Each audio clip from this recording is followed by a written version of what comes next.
લિંબાયતના ખાનપુરા ખાતે યુસુફ પઠાણ નામના વ્યક્તિએ અગાઉ પણ જે કમલેશ તિવારી નામના હિન્દુ નેતાના મર્ડરમાં પણ આરોપી હતો. યુપી ખાતે તેમણે મર્ડરમાં ગુનામાં સહઆરોપી હતો, જેમણે આપણે લિંબાયતના ખાનપુરા ખાતે ફરિયાદીશ્રીની ક્રેટા કાર હતી, જેને ચપ્પુની અણી ઉપર લઈ અને તેમને ખંડણી નો ગુનો દાખલ કરાવેલ છે. જે ગુનાવાળી જગ્યાએ લાવીને આરોપીને રિકન્સ્ટ્રક્શન પંચનામું કરવામાં ચાલુ છે.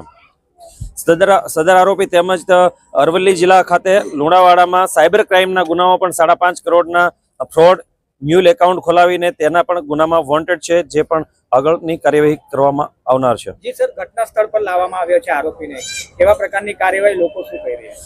લોકોને લોકાભિમુખ સરકારના કારણે નાયબ મુખ્યમંત્રી શ્રી તેમજ ગૃહમંત્રી શ્રી હર્ષ સંઘવી સાહેબની સૂચના મુજબ તેમજ મહેરબાન પોલીસ કમિશનર શ્રી અનુપમસિંહ ગેહલોત સાહેબની સૂચના મુજબ કોઈ પણ ચમરબંધી હોય, કોઈ પણ ને છોડવામાં આવશે નહીં. જો કાયદામાં રહેશો તો ફાયદામાં રહેશો. તમામ નાગરિકને અપીલ છે કે કોઈ પણ 2 નંબરના અથવા તો ખોટા કોઈ ક્રાઇમ કરે નહીં, નહીંતર તમામનો અંજામ આ જ આવશે.